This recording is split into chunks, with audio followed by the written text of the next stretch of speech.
Welcome all of you to the class. Last session में हमने सीखा था लिब्रे ऑफिस कैल्क में कि हम जो हमारा जो डॉक्यूमेंट होता है लिब्रे ऑफिस कैल्क का, इसके अंदर हम जो मैथमेटिकल ऑपरेटर्स हैं उनको हम कैसे यूज़ करते हैं, कैसे सेल के अंदर वैल्यू डालते हैं, उनके ऊपर प्लस माइनस मल्टीप्लिकेशन डिवीजन और दूसरे जो मैथमेटिकल ऑपरेशंस हैं वो हम कैसे परफॉर्म करते हैं। आज के सेशन के अंदर जिस टॉपिक के ऊपर हम बात करने वाले हैं वो है हमारे functions, mathematical functions. Last session में हमने सीखा था ऑपरेटर्स के थ्रू हम प्लस माइनस मल्टीप्लिकेशन डिवीजन वगैरह कैसे करते हैं। आज हम सीखेंगे फंक्शंस के बारे में कि जो मैथमेटिकल फंक्शंस हैं वो हम अपने कैल्क का जो डॉक्यूमेंट है इसके अंदर हम कैसे यूज़ करते हैं। अब यहाँ पर मैंने एक सैम्पल डेटा लिया है जो आपको स्क्रीन के ऊपर दिखाई दे रहा होगा। यहाँ पर स्टूडेंट के नेम है, कुछ बच्चों के नेम है और उनके हिंदी इंग्लिश मैथ्स के कुछ नंबर दिए हुए हैं बच्चों के, और यहाँ पर है टोटल। अब जो लास्ट क्लास में मैंने आपको सिखाया था कि हम क्या करते हैं, टोटल कर सकते हैं। अब total basically plus plus plus करके हम करते हैं। तो एक तरीका तो ये होता है कि जो कि मैं अभी आपको बताती हूँ हम कैसे करेंगे इसका टोटल। हम लिखेंगे यहाँ पर इक्वल्स टू लिखेंगे और ब्रैकेट लगाएंगे। अब मुझे टोटल किसका चाहिए, इसका टोटल चाहिए, इसका चाहिए, इसका चाहिए। तो हमें क्या करना है, सबसे पहले मेरे को इसको सिलेक्ट करना है, फिर मैं क्या करूँगी, इसके बीच में प्लस का साइन लगाऊंगी, फिर मेरे को इसको सिलेक्ट करना है, फिर मैंने क्या करना है, प्लस का साइन लगाना है, फिर मुझे इसे सिलेक्ट करना है और मैंने ब्रैकेट को क्लोज कर देना है और एंटर प्रेस करना है। तो इस तरीके से आप तीनों का टोटल आपको मिल सकता है। बट ये तरीका कन्वीनियंट होता है जब हमारे पास जो नंबर ऑफ सेल्स हैं वो कम होते हैं या डेटा जो है वो बहुत छोटा होता है। बट अगर यही काम हमें 100 सेल्स के ऊपर, मतलब 100 कॉलम्स के ऊपर, 50 कॉलम्स के ऊपर करना पड़े तो it will be a problem for us to calculate कि प्लस प्लस हम कब तक करते जाएंगे।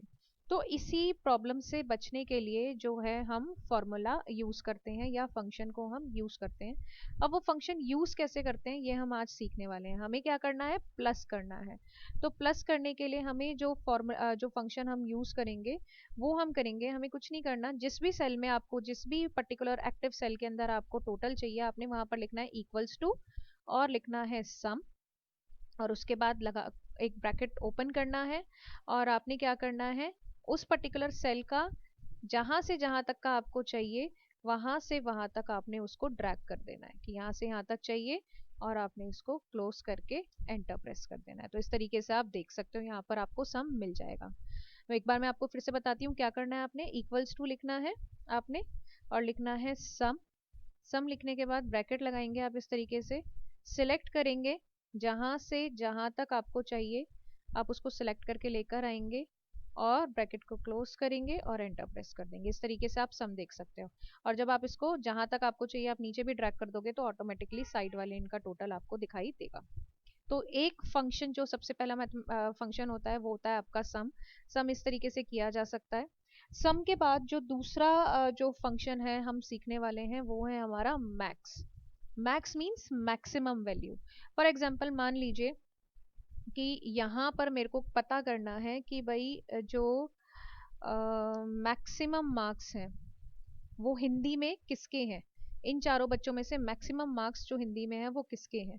तो मैं यहाँ पर क्या करूँगी, यहाँ क्योंकि मुझे इसके अंदर रिजल्ट चाहिए, हिंदी वाला चाहिए, तो इक्वल्स टू करूँगी, लिखूंगी मैक्स, और इस तरीके से हम ब्रैकेट लगाएंगे और कहाँ से कहाँ तक की वैल्यू उसका चाहिए आपको वो मैक्सिमम, उसे आपको क्या करना है, ड्रैग करना है। यहाँ से यहाँ तक चाहिए और वापस से आपने क्या करना पड़ेगा, आपको जो है ब्रैकेट क्लोज करना पड़ेगा और एंटर करना पड़ेगा। तो जो भी हाईएस्ट स्कोरिंग मार्क्स होंगे वो आपको दिखा देगा मैक्सिमम। सेम इसी तरह से आप क्या कर सकते हो, मिनिमम देख सकते हो। मिनिमम मिनिमम वैल्यू दिखाएगा। मिनिमम के लिए हम क्या करेंगे, इक्वल्स टू करेंगे, मिन लिखेंगे और इसी तरह से हम ब्रैकेट लगाएंगे, और जहां से जहां तक की वैल्यू का आपको मिनिमम चेक करना है आप वहां से वहां तक आप उसको ड्रैग कीजिए, ब्रैकेट को क्लोज कीजिए और एंटर प्रेस करिए। तो मिनिमम मार्क्स क्या है यहाँ पर हिंदी में 75 और मैक्सिमम है यहाँ पर 80।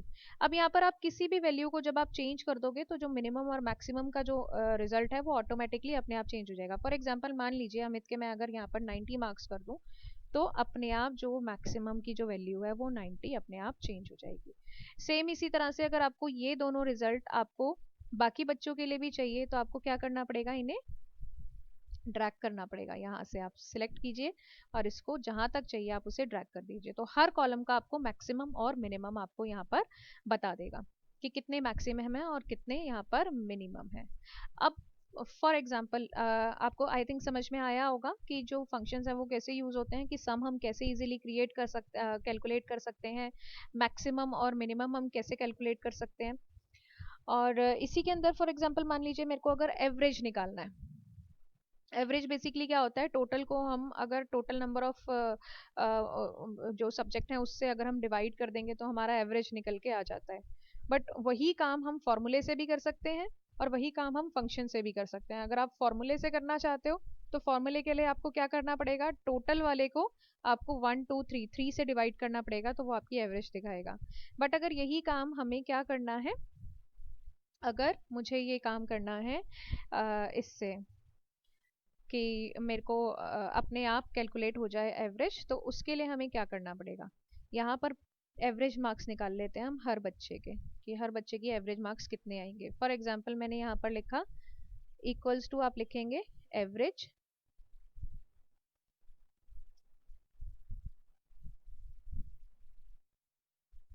एवरेज, ऐसे ही आप ब्रैकेट लगाएंगे, कहाँ से कहाँ तक का आपको एवरेज चाहिए सिलेक्ट करेंगे, हमें इन तीनों का चाहिए और ब्रैकेट को क्लोज करेंगे और एंटर करेंगे। तो 83.33 आपका एवरेज आ रहा है। क्या किया है मैंने, हम दोबारा से देखते हैं, हम करेंगे इक्वल्स टू लिखा, एवरेज आप टाइप करेंगे, ठीक है। एवरेज लिखने के बाद आपने ब्रैकेट लगाया और कहाँ से कहाँ तक का आपको एवरेज चाहिए वहां से आप सेलेक्ट कर लीजिए और आप यहाँ पर इसको क्लोज करिए इस तरीके से। और दूसरा तरीका ये है कि आपने एक कॉलम में अगर कर लिया, बाकी कॉलम में आप ड्रैग करेंगे तो अपने आप आपको उसकी एवरेज भी यहाँ पर दिखाई देगा। इस तरीके से आप जो है एवरेज यहाँ पर फाइंड आउट कर सकते हैं। और जो अगला जो फंक्शन होता है वो होता है काउंट। काउंट बेसिकली क्या काम करता है, काउंट आपका काम करता है कि कितनी एंट्रीज आपकी उस पर्टिकुलर लाइन के अंदर हैं, कितनी वैल्यूज आपकी उस पर्टिकुलर लाइन में है। फॉर एग्जांपल अगर मैं यहाँ पर बात करूँ हिंदी की, तो हिंदी वाले जो कॉलम है उसके अंदर 1 2 3 4 5 6 7 वैल्यूज हमको यहाँ शो हो रही है। 7 ही यहाँ हो रही है, यहाँ पर शो हो रही है, यहाँ पर कुछ कम है, यहाँ पर कुछ कम है। तो जो काउंट है वो अगर मेरे को लगाना है तो वो हम कैसे यूज करेंगे। फॉर एग्जाम्पल मान लीजिए मेरे को यहाँ पर लगाना है काउंट करे कि कितनी एंट्रीज हैं उसके अंदर, तो काउंट हम कैसे यूज करेंगे। देखिए इस कॉलम के अंदर अगर मुझे काउंट लगाना है तो क्या करेंगे, equals to count, COUNT। Count क्या करेगा, वो टोटल नंबर ऑफ एंट्रीज आपको कैलकुलेट करके देगा कि कितनी है।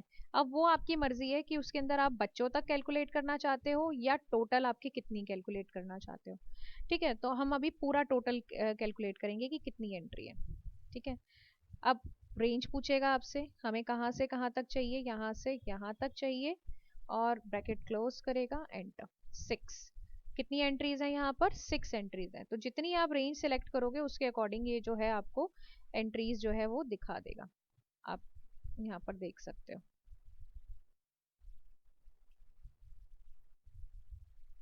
ये देखिए हर कॉलम की उसने काउंट वैल्यू कैलकुलेट करके दिखा दी, इसमें 6 है, इसमें 6 है, इसमें 4 है और इसमें भी 4 है। तो these are the some mathematical functions which we use in LibreOffice Calc frequently। तो इनकी आपको प्रैक्टिस करनी है और क्वेश्चंस आपको करते रहना है जिससे आपको जो चीज़ें हैं वो समझने में आसानी हो। आई होप कि आपको समझ में आया होगा। लास्ट क्लास में हमने जब बात की थी मैथमेटिकल ऑपरेशंस की तो मैंने आपको प्लस माइनस मल्टीप्लिकेशन डिवीजन ये सब चीज़ें आपको मैंने सिखाई थी। उसके बाद आज की क्लास के अंदर हमने सीखा है sum, average, maximum, minimum and count function को। ठीक है, तो इसकी आप प्रैक्टिस कीजिए। अगर आपको नहीं समझ में आया है तो आप इसको एक बारी दोबारा देख लीजिए वीडियो को, आपको समझ में आ जाएगा। अगले सेशन के अंदर हम बात करेंगे इसके ही आगे अगले टॉपिक्स के बारे में। तो तब तक के लिए थैंक यू। अगर नहीं समझ में आया आपको तो आप दोबारा देखिए वीडियो, और अगर अभी तक आपने चैनल को सब्सक्राइब नहीं किया है then do subscribe my channel for more videos and updates. Thank you.